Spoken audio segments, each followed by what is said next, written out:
नमस्कार दोस्तों, स्वागत है आपका आज के मुख्य समाचार में, जिसमें सबसे पहली और बड़ी खबर में आपको बताएंगे कि उत्तर प्रदेश के उपचुनाव में अखिलेश यादव के आरोपों के बीच चुनाव आयोग का बड़ा एक्शन, दिए निर्देश, कई अधिकारियों को किया सस्पेंड। खबर में आगे जिक्र होगा कि महाराष्ट्र में महाविकास अघाड़ी बहुमत के साथ बनाएगी सरकार, राजस्थान में सभी सीटों पर कांग्रेस की होगी जीत, सचिन पायलट का बयान। खबर में आगे आपको बताएंगे कि भाजपा उपचुनाव वोट से नहीं खोट से जीतना चाहती है। अखिलेश यादव ने अफसरों को चेताया, कहा पेंशन, पीएफ, इज्जत सब कुछ जाएगी। इसके साथ खबर में जिक्र होगा कि महाराष्ट्र में सियासत तेज, बिटकॉइन विवाद पर शरद पवार ने बीजेपी के खिलाफ खोला मोर्चा। और इसी के साथ आगे जिक्र होगा कि बीजेपी की सरकार पर संकट, 19 विधायक हुए बागी। दोस्तों, किस राज्य की बात है सब कुछ आपको बताएंगे, लेकिन उससे पहले आपसे विनती की वीडियो कीजिए लाइक और चैनल को सब्सक्राइब करके बेल आइकन दबाकर कमेंट में हमें बताइए कि किसकी बन रही है झारखंड और महाराष्ट्र में सरकार। रुक करते हैं सबसे पहली और बड़ी खबर की तरफ। अखिलेश यादव के आरोपों के बीच चुनाव आयोग का बड़ा एक्शन, आयोग ने दिए नए निर्देश और कई अधिकारियों को किया सस्पेंड। जी दोस्तों, उत्तर प्रदेश में जारी उपचुनाव के बीच भारत निर्वाचन आयोग ने सख्त एक्शन लिया है और कड़े निर्देश दिए हैं। सूत्रों के मुताबिक समाजवादी पार्टी द्वारा सोशल मीडिया पर यूपी उपचुनाव के दौरान कुछ समुदायों को मतदान से रोकने जाने की शिकायतों पर संज्ञान लेते हुए मुख्य चुनाव आयुक्त राजीव कुमार ने सीईओ यूपी और सभी जिला चुनाव अधिकारी, रिटर्निंग अधिकारी को सख्त निर्देश दिया है कि मतदान प्रक्रिया को निष्पक्ष और सुचारू रूप से सुनिश्चित करें। ईसी ने कहा है कि सभी शिकायतों का तुरंत संज्ञान लेकर त्वरित कार्रवाई करें और उसे सोशल मीडिया के जरिए भी शिकायतकर्ता को टैग कर इन्फॉर्म करें। किसी भी योग्य मतदाता को मतदान से न रोका जाए, किसी भी प्रकार का पक्षपाती रवैया बर्दाश्त नहीं किया जाएगा और शिकायत मिलने पर अगर कोई दोषी पाया गया तो कड़ी कार्रवाई की जाएगी। चुनाव आयोग ने कहा है कि सभी 9 जिलों में तैनात पुलिस और सामान्य पर्यवेक्षकों को भी सख्त हिदायत दी गई है कि वो कड़ी नजर रखें और ये सुनिश्चित करें कि मतदान शांतिपूर्ण और निष्पक्ष तरीके से हो। कानपुर में अखिलेश यादव की शिकायत पर संज्ञान लेते हुए संबंधित पुलिस अधिकारियों को निलंबित कर दिया गया है। पुलिस ने जानकारी दी कि उत्तर प्रदेश में चल रहे उपचुनावों में प्राप्त विभिन्न शिकायतों पर कार्रवाई करते हुए चुनाव आयोग ने मतदाताओं की जांच करने और मतदाताओं को वोट डालने से रोकने संबंधी चुनाव आयोग के दिशा निर्देशों का उल्लंघन करने वाले पुलिस कर्मियों को निलंबित कर दिया है। दोस्तों, अखिलेश यादव ने कहा कि यहाँ सब वोट सपा को मिल रहा है, लेकिन ये अधिकारी गड़बड़ी करवा रहे हैं। भाजपा से झूठा कोई नहीं, बीजेपी के वोटर खुद नहीं निकल रहे हैं। रुक करते हैं अगली ब्रेकिंग न्यूज की तरफ। महाराष्ट्र में महाविकास अघाड़ी बहुमत के साथ बनाएगी सरकार, राजस्थान में सभी सीटों पर कांग्रेस की होगी जीत, सचिन पायलट का बयान। जी दोस्तों, राजस्थान के पूर्व डिप्टी सीएम और कांग्रेस नेता सचिन पायलट ने बुधवार को IANS से बात करते हुए कहा कि महाराष्ट्र में महाविकास अघाड़ी शानदार बहुमत के साथ राज्य में सरकार बनाने जा रही है। जनता सूबे में बदलाव चाहती है। कांग्रेस नेता सचिन पायलट ने कहा कि महाराष्ट्र का चुनाव देश के लिहाज से बहुत बड़ा और महत्वपूर्ण है। आज मतदान के दौरान हमें लगता है जो हमारी फीडबैक है, महाविकास अघाड़ी के उम्मीदवार हमारे कैंपेन में जो मुद्दा उठाए गए, जनता उन्हें पसंद कर रही है। अच्छे बहुमत के साथ हम लोग महाराष्ट्र में सरकार बनाने जा रहे हैं। जनता वहां बदलाव चाहती है। लोग केंद्र और राज्य की सरकार का काम देख चुके हैं। मैं मानता हूं कि शहरी क्षेत्र में हो या ग्रामीण क्षेत्र में, किसान, नौजवान, सब हमारी 5 गारंटी को लेकर कन्विंस हैं और हम आश्वस्त हैं कि हम अच्छे मार्जिन के साथ वहां सरकार बनाएंगे। रुक करते हैं अगली ब्रेकिंग न्यूज की तरफ। भाजपा उपचुनाव वोट से नहीं खोट से चाहती है जीतना, अखिलेश यादव ने अफसरों को चेताया, कहा पेंशन, पीएफ, इज्जत सब कुछ जाएगी। जी दोस्तों, विधानसभा की 9 सीटों पर उपचुनाव के मतदान के बीच सपा अध्यक्ष अखिलेश यादव ने प्रेस कॉन्फ्रेंस कर भाजपा पर सीधा हमला बोलते हुए चुनाव में गड़बड़ी का आरोप लगाया है। सपा मुखिया अधिकारियों पर भी बरसे। उन्होंने कहा भाजपा उपचुनाव वोट से नहीं खोट से जीतना चाहती है। अखिलेश यादव ने दावा किया कि इस उपचुनाव का परिणाम हमारे पक्ष में आएगा, लेकिन कोर्ट का फैसला अधिकारियों के खिलाफ जाएगा। उन्होंने कहा कि मुझे उम्मीद है कि चुनाव आयोग बेईमान अधिकारियों के खिलाफ कार्रवाई करेगा, सबकी नौकरी जाएगी, पीएफ पेंशन भी जाएगा, समाज में इज्जत जाएगी, बेईमानी का ठप्पा लगाकर इनका जीवन बर्बाद हो जाएगा। मैंने मुख्य चुनाव आयुक्त से बात की है, उन्होंने बेईमानी करने वाले अधिकारियों की सूची मांगी है। रुक करते हैं अगली ब्रेकिंग न्यूज की तरफ। महाराष्ट्र में शिकायत तेज, बिटकॉइन विवाद पर शरद पवार ने बीजेपी के खिलाफ खोला मोर्चा। जी हाँ दोस्तों, एनसीपी शरद चंद्र पवार प्रमुख शरद पवार ने सुप्रिया सुले के खिलाफ आरोपों का खंडन किया। उन्होंने कहा कि ये ध्यान देने योग्य नहीं है।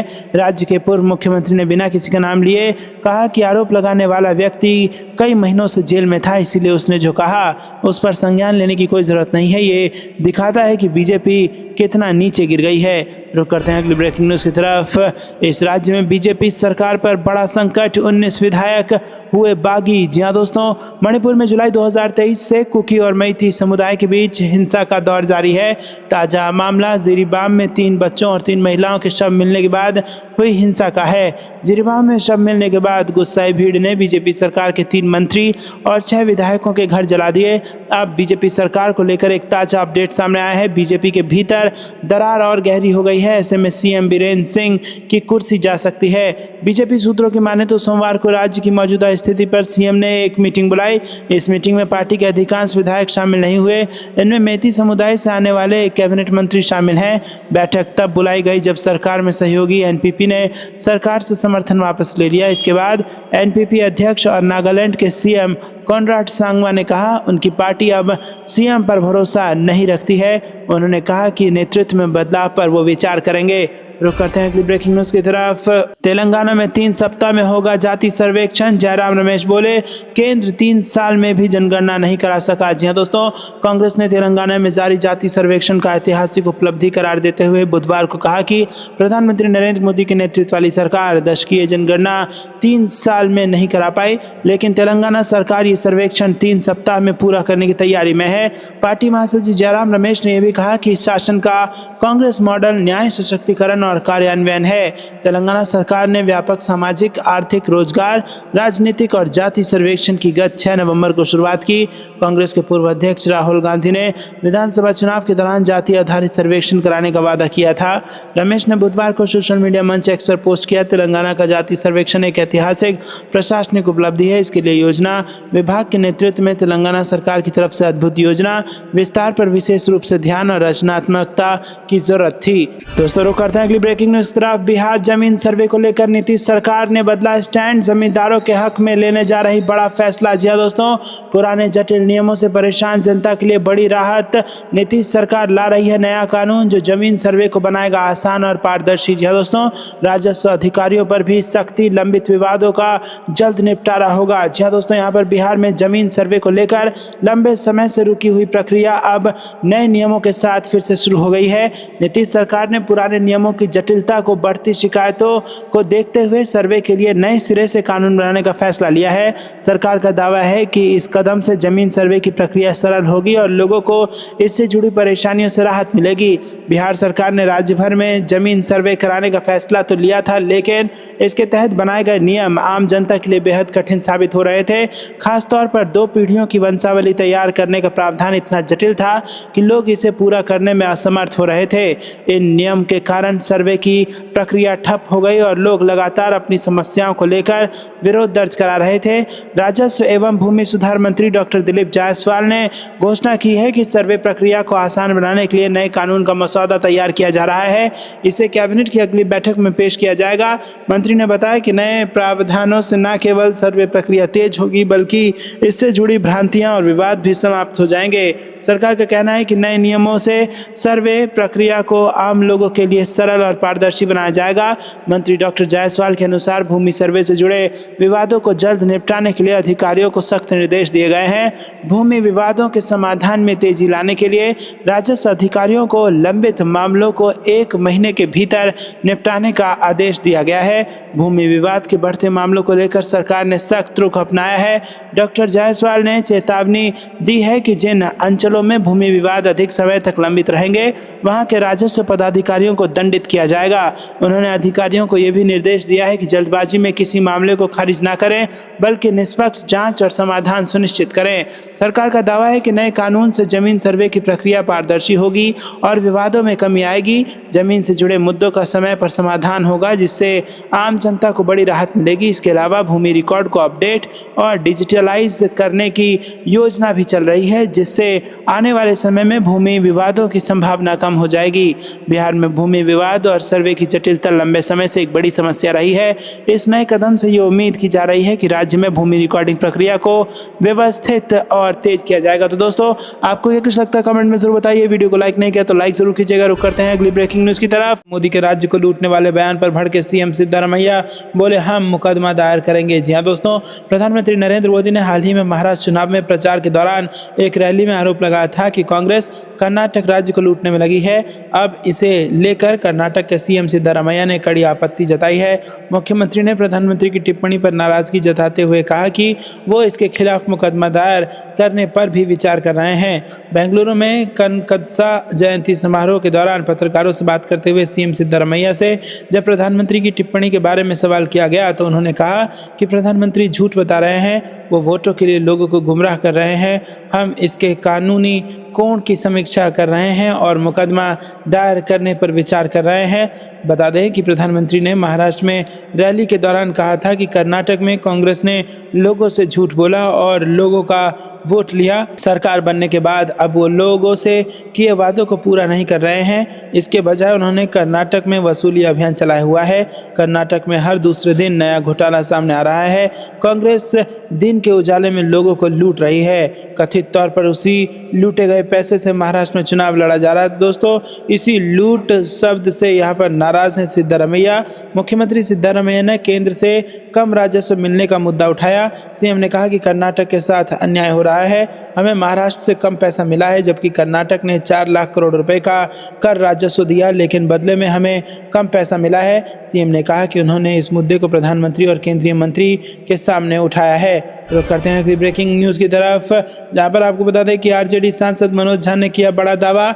झारखंड में बीजेपी को हो जाएगा सफाया, बिहार के उपचुनाव में होगी हमारी जीत। जी हाँ दोस्तों, झारखंड में चुनाव प्रचार करने के बाद सुबह सुबह पटना पहुंचे आरजेडी के राज्यसभा सदस्य मनोज झा ने एयरपोर्ट पर पीएम मोदी पर जोरदार हमला बोला और कहा कि भाजपा के पास बांटने काटने के अलावा दूसरा कोई विकल्प नहीं है।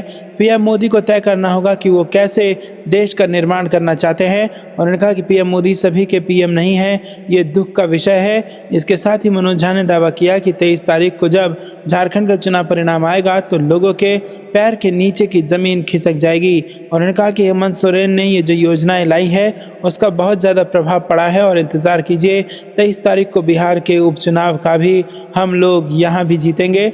मनोज झा ने झारखंड और उपचुनाव में इंडिया गठबंधन के जीतने का दावा किया है। चुनाव में बुर्का उठाकर मतदान देने वाले बयान पर उन्होंने कहा कि पूरे देश में ऐसा माहौल चल रहा है, प्रधानमंत्री को देखना चाहिए कि वो किस तरह के देश का निर्माण कर रहे हैं। प्रधानमंत्री सबके प्रधानमंत्री नहीं हो और ये दुख का विषय है। उन्होंने कहा कि भाजपा को बस काटने और बांटने के अलावा कुछ नहीं आता।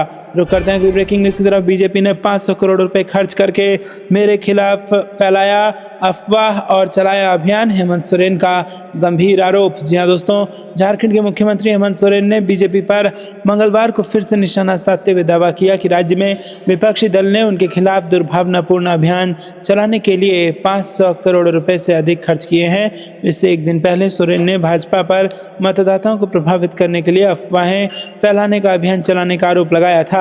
सोरेन ने भाजपा पर लोगों के बीच नफरत फैलाकर राजनीतिक महत्वाकांक्षाओं को पूरा करने में माहिर होने का भी आरोप लगाया। उन्होंने दावा किया कि झारखंड की संस्कृति ऐसे दुर्भावनापूर्ण अभियानों की अनुमति नहीं देती। सोरेन ने सोशल मीडिया मंच एक्स पर लिखा कि नेताओं के लिए आपके अंदर नफरती भावनाओं को भड़काकर अपनी राजनीतिक महत्वाकांक्षा पूरी करना सबसे आसान होता है। ये अभियान सबसे आसान होता है और भाजपा को इसमें महारत हासिल है, लेकिन मैं झारखंडी हूँ, हमारे संस्कार हमें ऐसा करने की इजाज़त नहीं देते और ना मैं ऐसा करूंगा। झारखंड मुक्ति मोर्चा नेता सोरेन ने कहा कि एक अनुमान के मुताबिक भाजपा ने मेरे खिलाफ छद्म अभियान, अफवाहें फैलाने का अभियान और नफरत फैलाने के अभियान में 500 करोड़ से अधिक खर्च कर दिए। सोरेन ने भाजपा पर चुनाव के दौरान सड़कों और चौराहों पर मतदाताओं में कथित तौर पर भय पैदा करने और उनके खिलाफ प्रचार करने के लिए बिहार, छत्तीसगढ़, उड़ीसा और बंगाल से लोगों को लाने का आरोप लगाया। आरोप करते हैं अगली ब्रेकिंग न्यूज की तरफ। अरबों का फंड गंगा घाट तक नहीं पहुंचा। नमामि गंगे और स्वच्छ गंगा अभियान को लेकर अखिलेश यादव का बीजेपी पर हमला। जी दोस्तों, समाजवादी पार्टी के अध्यक्ष अखिलेश यादव ने नमामि गंगे और गंगा के पानी को लेकर बीजेपी पर हमला बोला है।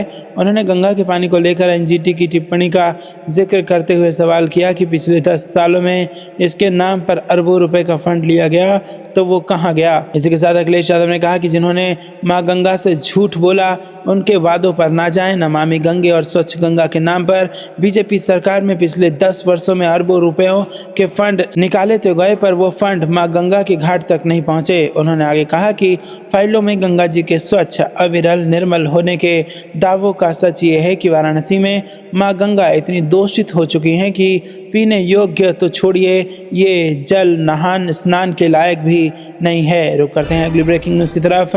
मणिपुर संकट का समाधान सशस्त्र बलों को भेजना नहीं, अपना हट छोड़कर खुद दौरा करें पीएम मोदी। जी हाँ दोस्तों, कांग्रेस के वरिष्ठ नेता एवं पूर्व केंद्रीय मंत्री पी चिदम्बरम ने मंगलवार को कहा कि प्रधानमंत्री नरेंद्र मोदी को अपना हट छोड़कर मणिपुर का दौरा करना चाहिए और राज्य के लोगों से विनम्रता से बात करने के साथ ही उनकी शिकायतों और आकांक्षाओं को सीधे जानना चाहिए। पी चिदम्बरम ने एक्स पर अपने पोस्ट में कहा कि मणिपुर संकट का समाधान 5000 और केंद्रीय सशस्त्र पुलिस जवानों को भेजना नहीं है, ये स्वीकार करना अधिक समझदारी है कि मणिपुर के मुख्यमंत्री बीरेंद्र सिंह इस संकट के कारण हैं और उन्हें तत्काल हटा देना चाहिए। रुक करते हैं अगली ब्रेकिंग न्यूज़ की तरफ। एक है तो सेफ है पर लालू यादव का बड़ा बयान, बीजेपी और साधु संतों पर दिया ये बड़ा बयान। जी हाँ दोस्तों, आपको बता दें कि एक रहेंगे तो सेफ रहेंगे पर आरजेडी सुप्रीमो लालू यादव ने बड़ा बयान दिया है। झारखंड और महाराष्ट्र में विधानसभा चुनाव से पहले तमाम सियासी दलों ने परसेप्शन की लड़ाई में जीत के लिए कई नारे गढ़े हैं। इनमें संविधान को लेकर इंडिया अलायंस का नारा संविधान बचाओ है, तो दूसरी ओर जवाब में प्रधानमंत्री नरेंद्र मोदी के एक हैं तो सेफ हैं और यूपी के मुख्यमंत्री योगी आदित्यनाथ के बटेंगे तो कटेंगे वाला अटैकिंग स्लोगन है। इन दोनों ही राज्यों का चुनाव प्रचार अमूमन इन्हीं नारों के इर्द गिर्द घूमता रहा है। अब जब बुधवार 20 नवंबर को झारखंड और महाराष्ट्र और झारखंड में विधानसभा चुनाव के लिए वोटिंग हो रही है, तो इसके पहले राष्ट्रीय जनता दल के अध्यक्ष लालू यादव ने प्रधानमंत्री नरेंद्र मोदी के एक हैं तो सेफ हैं के नारे पर बड़ा बयान दिया। लालू यादव ने इस नारे को लेकर साधु संतों के समर्थन पर भी नाराजगी जताई। जहां दोस्तों लालू यादव ने कहा कि इन लोगों को गरीबी और गुर्बत से कोई लेना देना नहीं है, यही सब बोलते रहते हैं। लालू यादव ने साधु संतों के एक रहेंगे तो सेफ रहेंगे नारे का समर्थन करना पर भी नाराजगी जताई और कहा कि ये सब गलत बोलते हैं, बीजेपी के लोग रोज यही बकवास करते हैं। वहीं लालू यादव ने झारखंड विधानसभा और बिहार में 4 सीटों पर हुए उपचुनाव में जीत का दावा किया, जबकि बिहार में एनडीए में सब ठीक है वाले सवाल पर लालू यादव ने कहा कि मुझे ये सब नहीं पता रहता है। आपको क्या कुछ लगता है दोस्तों, कमेंट में जरूर बताइए। दोस्तों बता दें कि झारखंड विधानसभा चुनाव के दूसरे और अंतिम चरण के लिए चुनाव प्रचार का शोर थम गया और अब मतदान जारी है। दोस्तों आपको बता दें कि 38 सीटों पर बुधवार को वोट डाले जा रहे हैं और 38 सीटों में से 23 सीटों पर इंडिया गठबंधन का कब्जा है, जबकि एनडीए के पास इनमें से 15 सीटें हैं। वर्तमान में जिन सीटों पर चुनाव होने हैं उसका मुख्य तौर पर झारखंड मुक्ति मोर्चा, कांग्रेस और आरजेडी का उसको गढ़ माना जा रहा है। वहीं एनडीए के पास पिछले चुनाव की तुलना के पास बेहतर करने की चुनौती है, वहीं कई दिग्गजों की किस्मत भी दांव पर है। आपको क्या कुछ लगता है दोस्तों, कमेंट में जरूर बताइएगा। वीडियो को लाइक नहीं किया तो लाइक जरूर कीजिएगा। रुक करते हैं अगली ब्रेकिंग न्यूज़ की तरफ। मणिपुर हिंसा पर विपक्ष ने मांगा अमित शाह का इस्तीफा, लगाया गंभीर आरोप। जी हां दोस्तों, कांग्रेस ने मणिपुर में जारी हिंसा को लेकर केंद्रीय गृह मंत्री अमित शाह से इस्तीफा मांगा है। कांग्रेस महासचिव जयराम रमेश ने प्रेस कॉन्फ्रेंस में कहा कि मणिपुर में हालात लगातार बिगड़ रहे हैं और 3 मई से राज्य में हिंसा हो रही है। उन्होंने आरोप लगाया कि प्रधानमंत्री नरेंद्र मोदी मणिपुर की स्थिति पर चुप हैं और वहां के हालात की चिंता किए बिना अन्य स्थानों का दौरा कर रहे हैं। कांग्रेस की मांग है कि प्रधानमंत्री मोदी मणिपुर का दौरा करें, वहां के नेताओं और सामाजिक संगठनों से मिलें और राहत शिविरों का निरीक्षण करें। रमेश ने यह भी कहा कि मणिपुर में लंबे समय से एक पूर्णकालिक गवर्नर की नियुक्ति नहीं की गई है जो राज्य में शांति व्यवस्था सुनिश्चित कर सके। उन्होंने ये सवाल उठाया कि क्यों एक आदिवासी महिला राज्यपाल को हटाया गया और क्या इसका कारण उनकी मानसिकता है। कांग्रेस ने भी आरोप लगाया कि गृह मंत्री ने मणिपुर के मुख्यमंत्री की विफलता पर कोई ध्यान नहीं दिया और बीजेपी के विधायक इस्तीफा दे रहे हैं। बावजूद इसके गृह मंत्री मुख्यमंत्री को बचाने की कोशिश कर रहे हैं। इसके अलावा कांग्रेस ने ड्रग्स माफिया पर प्रभावी कार्रवाई की मांग की है। रमेश ने सवाल किया कि अगर सरकार इस पर सख्त कदम उठाना चाहती है तो केस को क्यों लंबित रखा गया है और राष्ट्रीय जांच एजेंसी का उपयोग क्यों नहीं किया गया। दोस्तों रुक करते हैं अगली ब्रेकिंग न्यूज़ की तरफ। एक हैं तो सेफ हैं, राहुल गांधी ने पोस्टर दिखा कर दिया बीजेपी को जवाब। कांग्रेस ने महाराष्ट्र के लोगों से क्या वादे किए ये आपको बता दें। दोस्तों महाराष्ट्र विधानसभा चुनाव के प्रचार के आखिरी दिन राहुल गांधी ने एक प्रेस कॉन्फ्रेंस की। इस दौरान उन्होंने कई महाराष्ट्र की जनता से कई मुद्दों पर बात की। राहुल गांधी ने कहा कि महाराष्ट्र का जो चुनाव है विचारधारा का चुनाव है। अरबपति चाहते हैं मुंबई की ज़मीन उनके हाथ से चली जाए। हमारी सोच है कि महाराष्ट्र के किसानों गरीबों को मदद की ज़रूरत है। रोजगार महंगाई इस वक्त अहम मुद्दे हैं। राहुल गांधी ने आगे महिलाओं को लेकर भी बयान दिया। उन्होंने कहा हमारा फोकस महिलाओं की मदद करना है। 3,000 रुपये हर महिला के अकाउंट में डाले जाएंगे। किसानों का 3 लाख तक कर्जा माफ़ होगा। उन्होंने ये भी कहा कि वो महिलाओं के लिए फ्री बस ट्रैवल की सुविधा उपलब्ध कराएंगे, साथ ही कास्ट सेंसस करवाएंगे।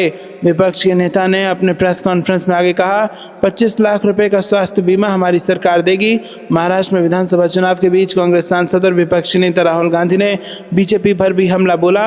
राहुल गांधी ने बीजेपी के चुनावी नारे एक है तो सेफ है को लेकर बीजेपी पर हमला बोला है। दोस्तों, आपको बता दें कि राहुल गांधी ने कहा कि एक कौन है, एक नरेंद्र मोदी जी, अमित शाह जी हैं। उन्होंने कहा कि कष्ट किसको होगा, धारावी की जनता को होगा।